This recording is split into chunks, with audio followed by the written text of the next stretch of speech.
So we're a bit further down the field now, and a really big hit there at 95. So it's indicating 95 at 5 inches. That's quite a big hit, so I'm going to dig that down and see what it is. So I've dug down quite deep on that last reading, and you can see that must be about a foot down, maybe 14 inches now. And once you get down to that depth, once you get down to about 14 inches, normally you're below modern plough depth. So at the moment I am getting quite excited about this, because I know that that isn't something that the plough will have disturbed. Well, 80 years ago, when they used to use the horses to tow the plough then was deeper, and that sometimes would go down to about 14 inches, but modern ploughs now go to 8, so anything below 8 inches really, you could say that it's going to be something that's been in the ground for quite some time. So I am getting a bit excited about this now, so I'll come back in a sec when I've dug. So my excitement has somewhat turned to fear, so I am quite nervous about what I've just dug up. I'll just zoom in on that. Now you can see that's at a depth of about 16 inches, and I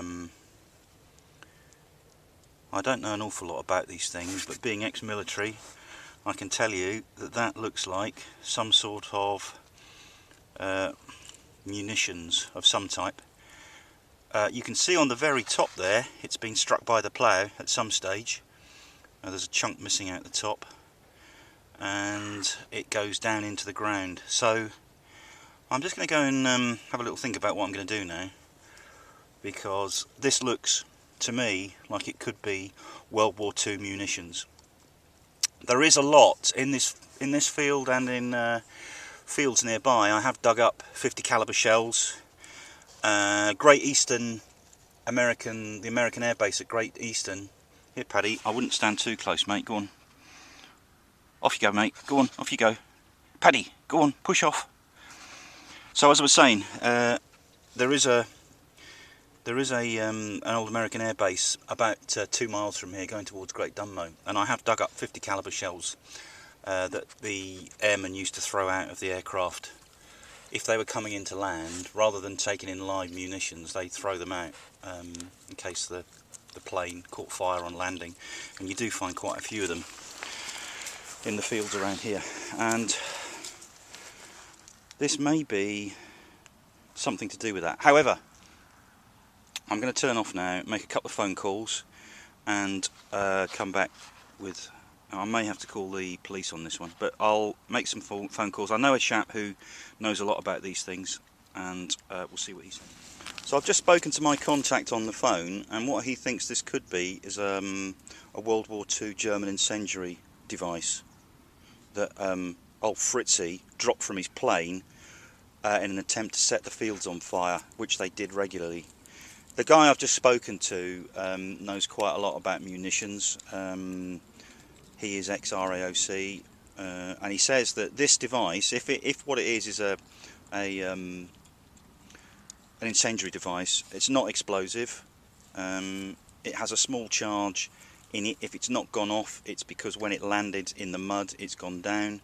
The bit I can see there, from what he tells me, is where the tail fin would have been. So the tail fin would have come off the back of there.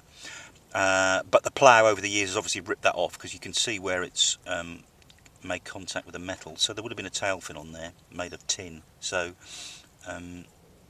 it's quite likely that this is a magnesium incendiary bomb from World War II, dropped by probably a Heinkel or a Blenheim, something like that, on their way out of London, on their way into London. Paddington. Go on, off you go, mate. I'm going to take this out in a minute. So, feeling is that this is probably quite a safe device. It's inert, so I'm going to take it out.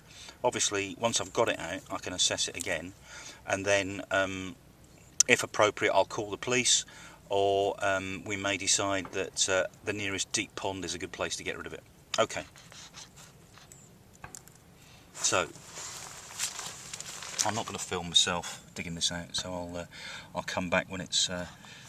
Okay, so I'm just going to... It's quite...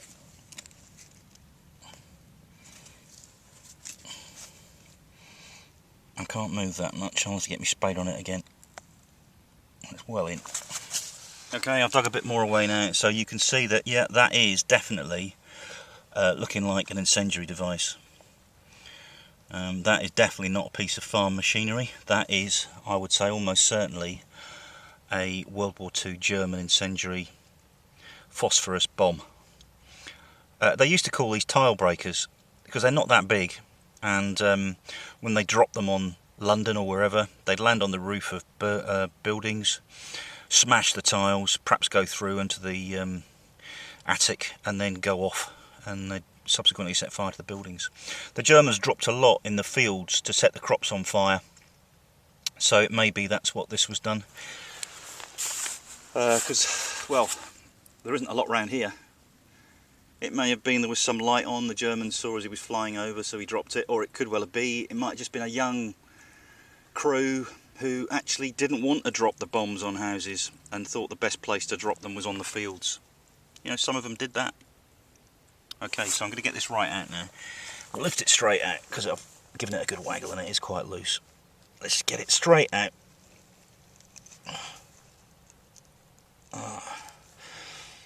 It's been in the ground for 70 years, 65 years, probably about 1942. And it comes.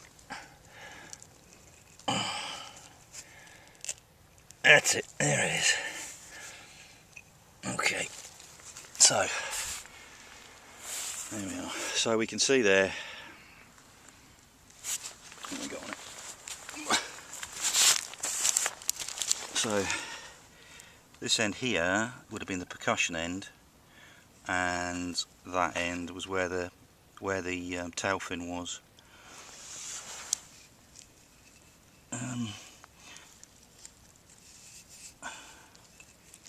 So that's the percussion end. That's where the fuse would be, and then the magnesium charge would be inside of there. You can see there's some trace of red paint on the top there. Not so sure why, but because that would be covered up. And when they manufactured this, that would have been where that is a screw there, where they would have dropped the magnesium charge into, and the percussion cap would be down this end. Actually, looking at this, there is some damage to the side of it there, so it may well be that it has activated, but just not fully. Anyway, I can't believe I've dug this up. It's the first one I've ever dug up, although I have dug, as I say, munitions before. Nothing quite like that, though. Nothing German, mainly American. So that's an interesting thing to dig up. So what I'm going to do now is I'm going to dig a hole at the side of this field. I'm going to rebury it, mark the place, and then I'm going to speak to several people and make sure this is dealt with appropriately.